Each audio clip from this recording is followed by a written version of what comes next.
Incoming! This is Dareth Brimstone, and I'm here with a Doctor Who update.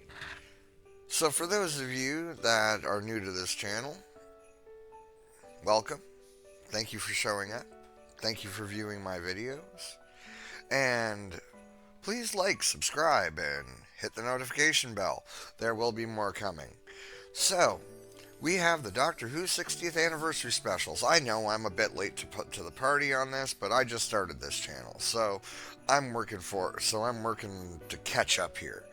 So the 60th anniversary for the Doctor Who specials, I saw all of them, and I was not pleased. I didn't think they were well done, and I think Russell T Davies dropped the ball. Now, he has a really good track record with me in Doctor Who. I was coming in really excited that David Tennant was back, Catherine Tate was back, Doctor Who was going to be back, and the Chibnall era was over, and we were getting back to classic, like 2006, 2007, 2008, like the good Doctor Who era. And this was the era that rebuilt a franchise. And we were expecting wondrous things from it. We never got those things. And I still can't figure out why. It's beyond me that he was unable to even write a good story anymore.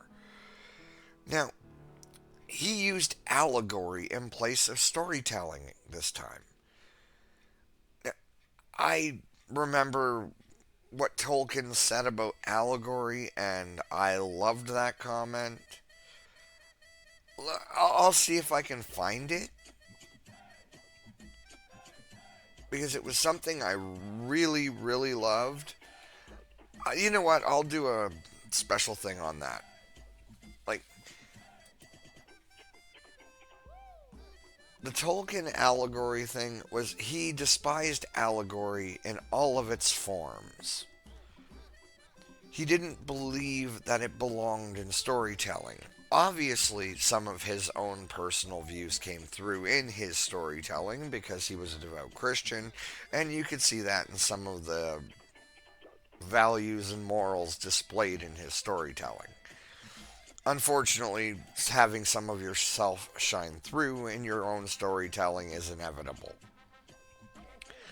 So, we're going to go to the article from thatparkplace.com, and this is going to tell us what the numbers were for Doctor Who. And I love these guys. They always follow the numbers. They don't review the material, they just talk about the money. I apologize. I'm getting over COVID. I'm clean. I'm clear from COVID now, but my throat is still a bit raw with the winter time, and it kind of sucks. But the overnight ratings for the 60th anniversary special of Doctor Who: The Giggle. They continued to see the show's viewership ratings decline. And the first of the three, The Star Beast, brought in 7.61 million on the overnight in the UK. Or sorry, 5.8 million on the overnight and 7.61 million for the viewership numbers. So, respectable. They got people in because of David Tennant and Catherine Tate and Russell T Davies being back. But the second episode, Wild Blue Yonder, lost 5% of its viewers. And when the final calculations were made, that's a decline of 710,000 viewers. Nearly 10% from the first episode. People did not like that furry that we all know was just a bit weird, really. I think it was more this. Merchandising, merchandising, where the real money from the movie is made. Spaceballs the t-shirt, Spaceballs the coloring book, Spaceballs the lunchbox, Spaceballs the breakfast cereal, Spaceballs the flamethrower. The kids love this one. Last but not least, Spaceballs the doll, me.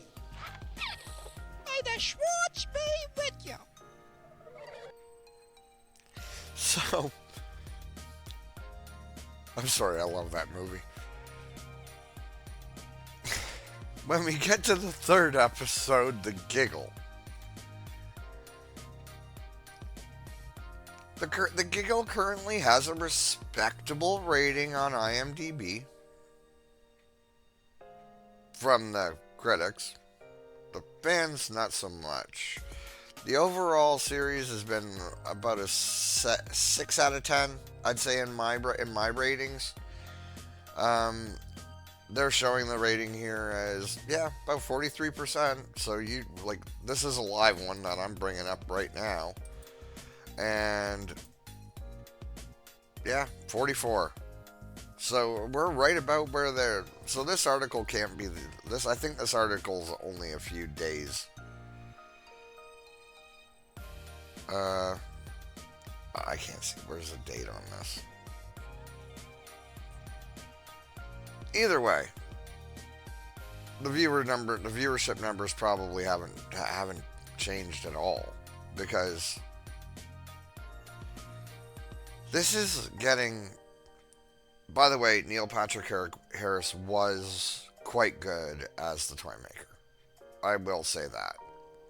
He brought something special to it, as always. Neil Patrick Harris is quite talented. So is David Tennant. And the story and script that they gave him was horrible. I don't know how Russell T. Davies made that. That is just not the Russell T. Davies we know. Now, Ncuti Gatwa, I haven't seen much with him in it. What I have seen with him in it, he is a talented actor, but I don't know. With the way that Russell T. Davies has been writing lately, that's probably not going to be a good thing. Because it's going to just destroy Ncuti's talent on screen, because if you have nothing to work with, you're not going to make a great show. So, I don't know how they're going to reconcile this. But let's see what the fans had to say, because that's what we are here. We are a fan base trying to figure out where we are going wrong in a series. So obviously we have our good fan reviews, and more power to them. Hey, if you enjoyed it, wonderful. Brilliant. It was an alright episode that can really distract from the next two specials, which means that was just the Star Beast.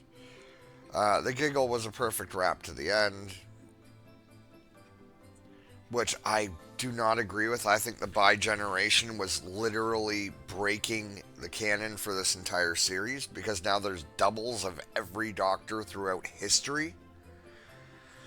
I know it's a cool way for them to, like, on the surface, to bring in a few new characters or bring back a few old characters. Because now it all takes place in the Giggleverse, I guess. And every Doctor Who doubled. So, if you watched what Ncuti Gatwa did in that final scene, in one of those final scenes, where he just banged the TARDIS and it doubled, because they were in the Giggleverse, well, so what? Every time somebody gets smacked now, like, there's going to be two of them? Every time the Doctor gets hit, ooh, pooh, Bi-Generation. Pooh, Bi-Generation. How many freaking Doctors do we need now? Like, we are going to have so many Doctors, it's not even funny. we are no longer going to be this. Oh, look at you. Stuck between a girl and a box. Story of your life, eh, Doctor? You know me. So, the mad person in a box is gone. Now there are 5,000 mad people in boxes running around at the same time. All at once. Every timeline. Every planet that he has ever been on. They broke the show. It was a mad person in a box, and there is no mad person and there's 1,000 mad people in the box now. Alien technology plus human stupidity, trust me, it's unbeatable. We don't need to lie. Before we only had a few doctors in a box on an anniversary special, and that's because they had to break something or fix something. So,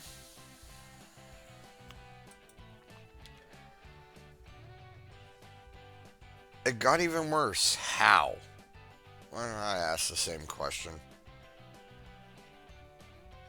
Well, the series ended a couple of days ago. I still can't decide where I stand.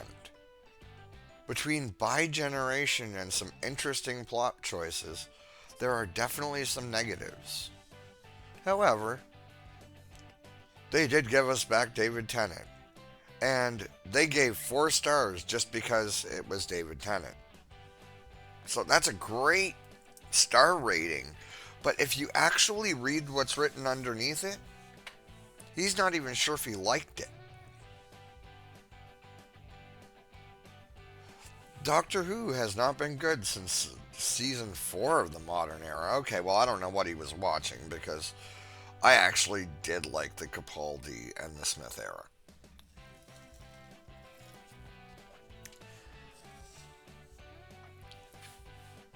Sucked. Oh, but I'm sorry, but BBC did kind of enter a bit of the Panderverse because I actually laughed my butt off at that South Park episode. Extremely hard to watch. Well, okay, you know what? Maybe that's taking it a bit too far. You know what? There were good parts in the episodes. Truly, I did like certain parts, like the interactions between Catherine Tate and David Tennant. That kind of gave me the warm fuzzies from the good old days of Doctor Who. And, you know what? I don't... Awful, tick so many boxes for Hollywood. I know. You know what, people? You gotta stop saying woke. I'm sorry, nothing goes woke. It's not well, I guess technically it's pandering to an audience. But if it would have been done properly, it wouldn't have been taken that way.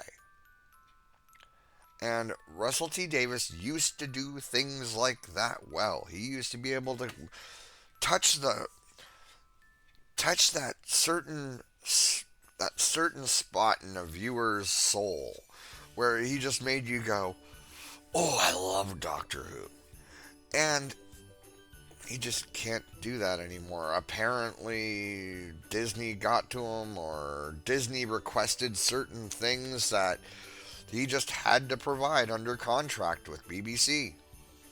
And that's pretty much where we're at with this series. And there's no getting around it. There's no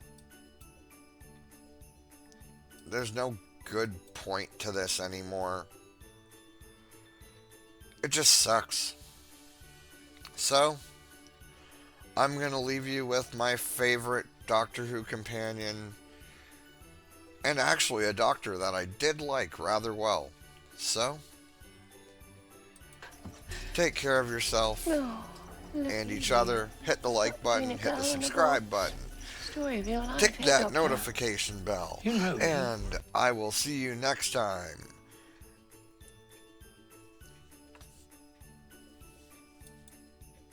Merry Christmas, Happy Holidays. Take care.